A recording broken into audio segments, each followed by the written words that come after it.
Uh, we have about half an hour or thereabouts. You can ask any questions from series 1, 2, or 3, but as you heard, you cannot ask any questions on the presidential election. Okay, I have my first question for Mr. Yeo, and that is, we started in 2021, so that's slightly over 2 years now. Looking back, what have you learned about yourself, or what have you learned about Singapore writing these 3 musings? I would say that there were no new thoughts in musings. There were thoughts that had been in my mind, germinating in me for a long time. So if you read some of my earlier speeches, my views on many things, to my own surprise, have changed very little.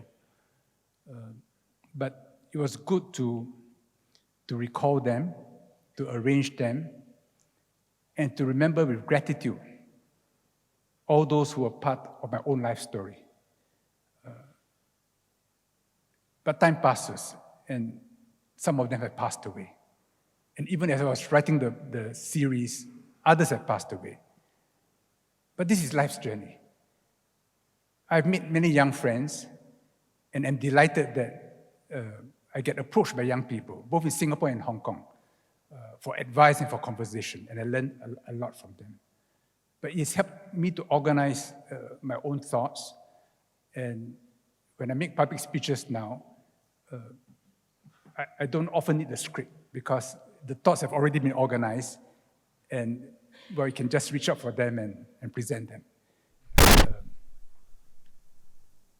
Yes. Okay. Let me just open it up to the floor. Okay. Could you just walk to the mic in the center? There are 2 of them. Mr. Yeo, my name is Jerome. I have a question. But before that, I think what you said about having a website to compile everything is good. So my suggestion is, perhaps you can have a YouTube channel to compile all of your YouTube videos. So I think that would be great. My question is a more hypothetical one. It's more about, we might actually live through a period where, in a freak election, assuming the worst case scenario, let's say an opposition wins, right? What will the first 5 years of that look like? Will it be the same? Will it be different? How do you envision it to look like? Can you hear? Yes. Well, it's a little difficult to hear from here. Yes. Because the echo return in the concert hall is a little long. Should I repeat my question? Is it better? No, but I heard your question. Okay. I hope that those in the audience have heard your question. You're asking about the future of Singapore's democracy. Yes. Will we become like a Taiwan? Would be something which many people will worry about. The KMT was more dominant than the PAP for a longer period. And when the KMT lost and the DPP took over, there was a great upheaval. Then, after that, ding-dong between the 2 sides, another election coming up. Is that a possible future for Singapore? Well, if the PAP becomes like the KMT and stodgy and trapped in the past, yes, it could happen. And what happens after that? So I often wonder whether we might not find inspiration in Indonesian democracy, where they fight like hell elections, but there's an instinct to form coalitions after elections are over and to share ministerial appointments so that a common program is driven by a coalition of political parties. Singapore is too small to have the kind of bipartisan struggles which we see in, say, Western liberal democracies. I often thought of Singapore more as a contestable market, that, the theory of contestable market in economics. That in a small town, very often you can only afford to have one bowling alley. But you must keep it contestable so that if that bowling alley operator gets lazy, then somebody else can come in and throw him out and become dominant. But it's unlikely that that small town can afford 2 bowling alleys. So Singapore's politics must always be contestable, and that will put pressure on the PAP to govern well. I answer your question with some reluctance because since leaving politics, I've refrained from commenting on Singapore politics. It has been a kind of internal discipline that I've maintained, but since this is a special evening, and I don't want to duck your question, so I add some musings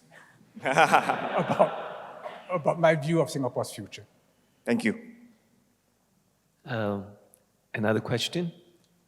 Oh, yeah, there he is. Good evening, Mr. Yeo. My name is Zhi Liang. Before I ask my question, first of all, I just have to thank Mrs. Yeo for her performance later.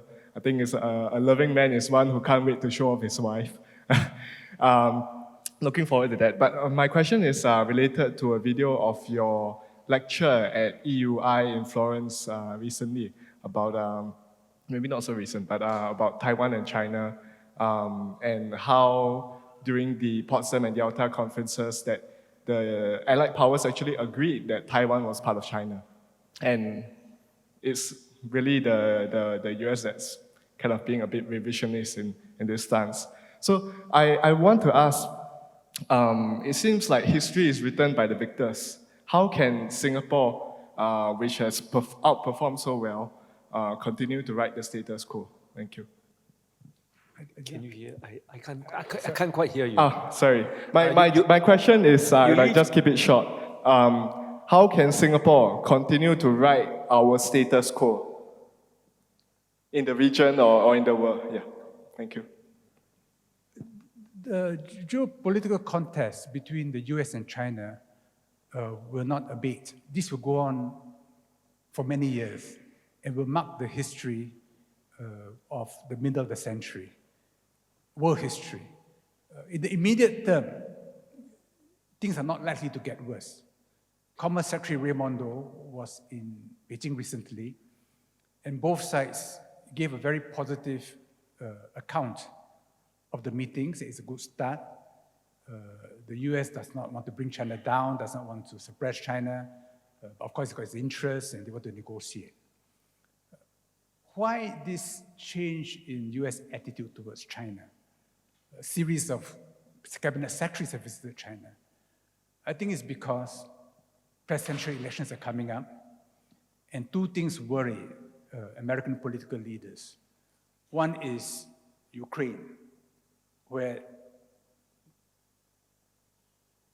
Western forces are not making very much progress, and people are getting tired, despite the amount of resources thrown at it. And this will in turn put a back pressure on domestic politics in Western countries, and including the US, for which the coming year will be very important because of the presidential election. And the other is a certain concern about the way the global economy is going. If there is a global downturn, the US needs to communicate with China and needs to cooperate with China. You remember in 2008, we had the global financial crisis, and the G7 countries could not generate the demand to pull up the world economy. So George Bush convened the first G20 summit that year. And in the following year, Gordon Brown, Prime Minister of the UK, convened the second summit in London. And there, the leaders of the major economies agreed to work together. And China carried a big part of the burden. I think China had a 4 trillion renminbi budget, which created enormous distortions, taking China years to massage out of the system. There was no gratitude. But there was a feeling that we were all in the same boat, that the G20 will make the G7 obsolete. Then we had the Ukraine war, and the G20 is not fully functional now because many countries do not accept Russia on the table. and with the antagonism in US-China relations, the cooperative spirit in 2008 will not obtain when the next financial crisis hits us. Now, if in an election year the economy goes down, then Trump will come back. And Trump coming back will be dramatic. You know, they've been trying to remove him legally. Some of you will be familiar with Tucker Carlson. As part of the agreement with Dominion, they said he cannot broadcast on Fox. So he invoked his First Amendment rights and is now tweeting on Twitter. And Elon Musk says, "You're welcome to use our platform." When he interviewed Trump recently, on the night when the Republican primary candidates were debating in Milwaukee, that video received over 250 million hits. Over 250 million hits. The mainstream media tries to suppress it. This is how tense the US is, and how important for Biden and the Democrats to keep the economy going. And that's the reason why I think in the immediate term, US-China relations will be okay. But longer term, when a new president comes in, well, let us see. But the relative strength is in favor of China with time. I'm going to Taiwan next month to give a speech on cross-strait relations from a Singaporean's perspective. In other words, not from the Singapore government's perspective, but from my own perspective, so that if I make mistakes, it's on my own account and not on anybody else's account. The Taiwanese must decide, do they want to be played in this global game? Because if they want to be played, they could be played. And they could become like a Ukraine, or they can choose not to. And this is the great issue before the Taiwanese now in their run-up towards the presidential elections in January. I have a slightly different question. Would you comment on BRICS and why Singapore is not in a queue to join BRICS? Well, I think Singapore should think about it. Because in ASEAN, Indonesia, Thailand, and Vietnam are in the queue. The key is, if BRICS is an anti-G7, anti-US alliance, then we should say no. But if BRICS is a way to keep the global system honest, to prevent global commons like the financial system from being weaponized, then I say yes, we should be part of it. But we are a city-state and we should not be too... We should be principled, but we should not always be standing on our principles publicly, because there could be a cost involved. I think we should work towards getting ASEAN to support BRICS and getting ASEAN to shape BRICS so that it is open, it is not to divide the world, but to unite the world and to prevent particular countries from weaponizing the commons. That if you weaponize the commons, like the SWIFT, then we'll create an alternative commons, which should be open to everybody, including you.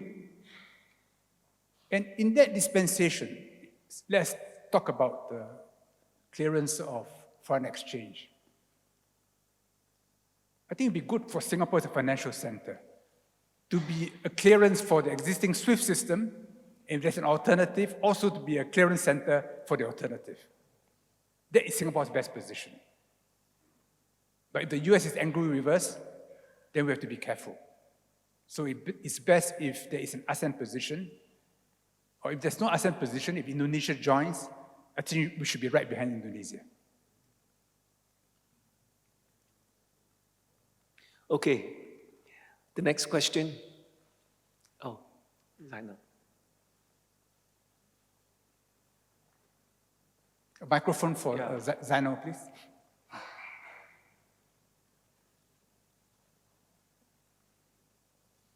You just walk back.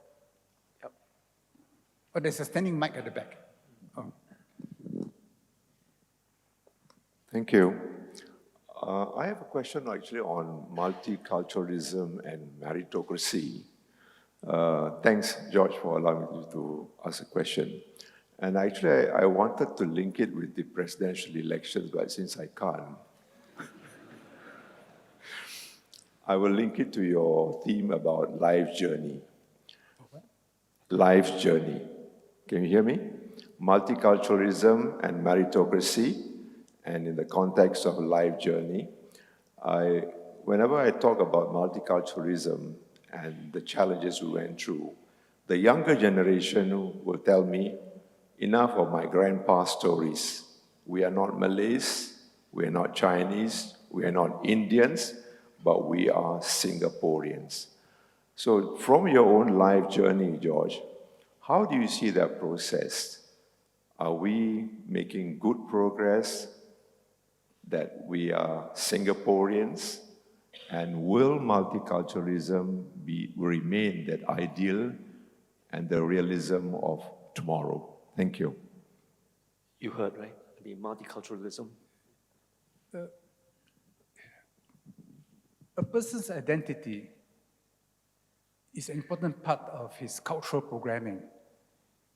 And cultural programming is the deepest part of human programming as civilized Homo sapien. You can change citizenship. You can change religion. You can't change your culture. Why?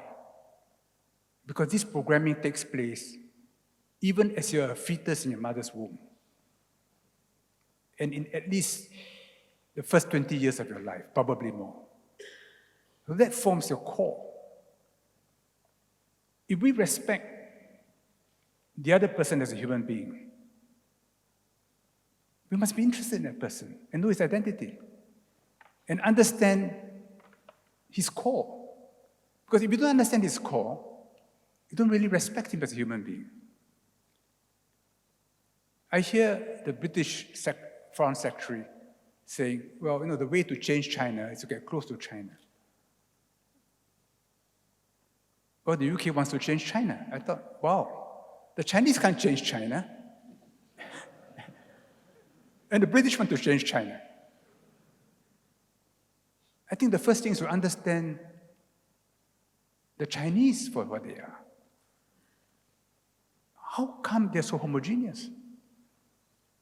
And how are small communities, like the Parsis, like the Icelandic people, like the Finns, how is it that despite a tiny population, they're determined to be who they are? This is a matter of deep programming. When we dabble with big ideas, which is what ideologues do, and ideologues are dangerous people because they ignore deep programming. They say, I want you to be a communist, I want you to be an atheist, I want you to be a Christian. Implicit in it is a disregard for your core. If we respect a human being, parents respecting children, husbands and wives, you must understand identity. So when we say multiracialism, multiculturalism, it should not be oppressive. It should begin with a respect for the individual human being, that we are different. And that when we relate to one another, it's on the basis that we are different. Which is why I've always been so inspired by a story told to me by a Flemish cardinal years ago. He was in our house, and he said, when he was secretary to Pope John Paul II, he was the secretary of the Synod of Bishops, and they had bishops from all over the world, so they need a lot of translation. And he wrote a draft speech for the Pope in which he said, despite our differences, we are one. John Paul II struck off despite. He said, because people who want us to be one are dangerous people because we are different. Begin on the basis that we are different and find common ground. So, Zeno, is there more common ground in Singapore? For sure. Is there more common ground in ASEAN? For sure. Is there more common ground in the world in terms of our common humanity? For sure. So today, when we watch something hideous happening in one part of the world, so long as the media carries it, there's revulsion. Because how could it be done? How could other human beings be treated like that? But never at the expense of individual identity, because in it is the beginning of evil. Actually, multiracialism and multiculturalism is actually in series 1, quite a lot of it, yeah. I've been signaled that we don't have much time left, so I will ask one question, and that is, you end the book with finding meaning, and that is about your ideas of God. Can you tell us more about it?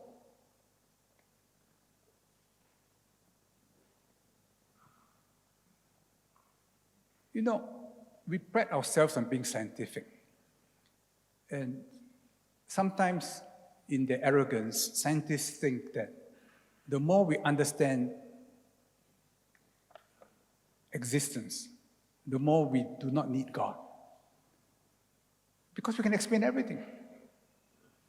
And they're constantly looking for equations, for formulas, creating models, whether it is of dark matter, whether it is of black holes colliding, generating gravitational waves, photon entanglements, how life began,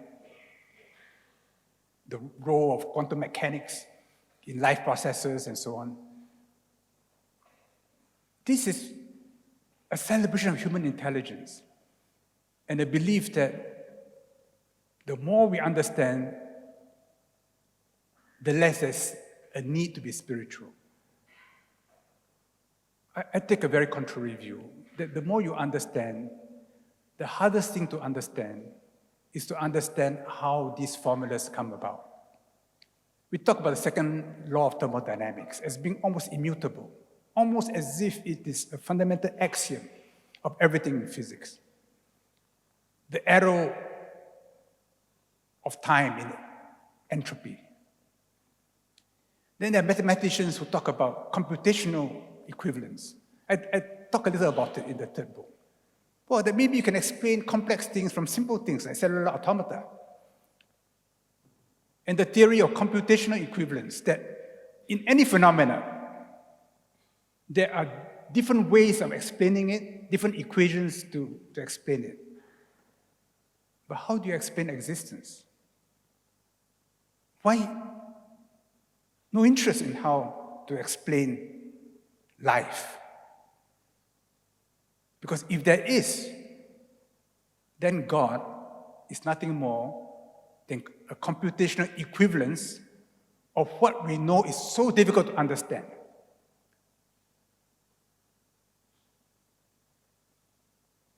And despite AI and ChatGPT, in terms of understanding how we interact as human beings,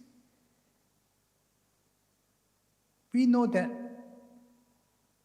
unlike animals, somehow in the mutation of hominids to Homo sapien, something happened which made culture relationships programmable. And we develop a conscience. And there's a free will, there's choice, which decides our destiny within bounds. When we explore these things, invariably we come to ask ourselves, what is the meaning of existence? What is the meaning of life? What is karma? Is there karma? Must there be karma? Is karma like the second law of thermodynamics? Something which we have to assume but can never understand. But at some point in time, we have to ask ourselves, is there a God? So my final chapter is on finding meaning, which to me is finding God. And finding God is not just a belief, because a belief is fragile. I can believe today, tomorrow I can stop believing. My view is The search for God is a struggle, a search for meaning. But for those who think that there's no need to search for meaning because they are scientists, I think they are scientific in everything except on the most fundamental questions. But as to what that God means to each and every one of us, whether in an agnostic way, like Confucianists view Tian, or whether in a very specific way, like Christians and Muslims, or whether in a philosophical way, like Buddhists, well, there's a continuum. And we should respect that all of us fall on different parts of the continuum. We may think we have the better answer, but we should never impose our belief on others, because our own belief itself is a struggle. And I like what Pope Francis said. You do not evangelize by preaching. You evangelize by being attractive. In other words, if in the things you do, in the way you treat other human beings, people say, yeah, there's something good about it, and become attracted to you and what you believe in, that's evangelizing. Not because you stand on a pulpit with a microphone and you hurl out formulas and say you must believe or else you'll be condemned. Yeah. But this is my belief. I ask for your respect. Okay.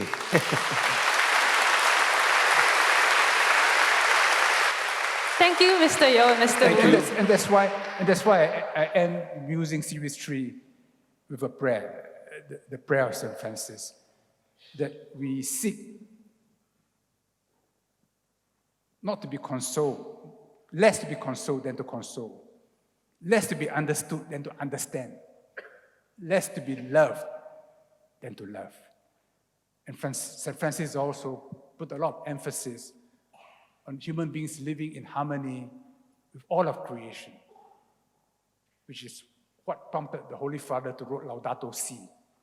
And he is now working on the sequel to Laudato Si. Thank you. Now, Thank you, Mr. Yeo and Mr. Woon. Please return to your seats.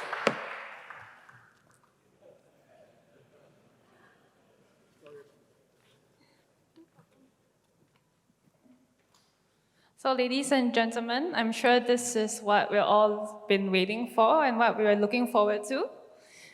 This evening, Mrs. Yeo will be performing two pieces for us on the piano, Opus 25, number 7 in C sharp minor, and Opus 10, number 3 in E major by Chopin. She's dedicating both pieces to her parents, Mr. Mark Leong and Miss Mary Ho, who are both present in the hall today. So please kindly refrain from taking flash photography during her performance. So without further ado, please put your hands together to welcome Mrs. Yeo.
Thank you, Mrs. Yeo. Ladies and gentlemen, please give her another round of applause.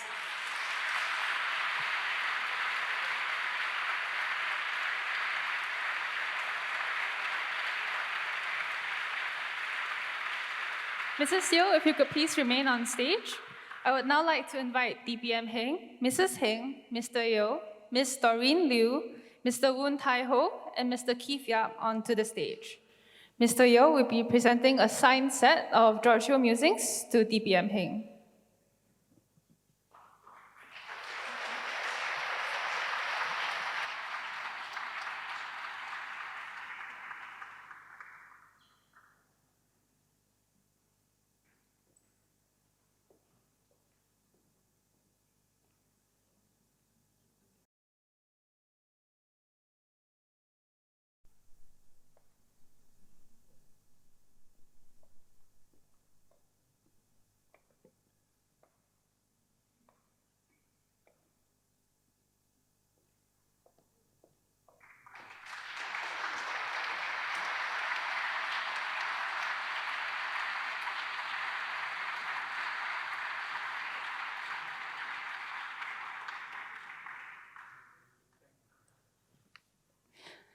Thank you all. Please remain on stage. Now I would like to invite the publishing team from World Scientific Publishing to join the group on stage for our final group photo.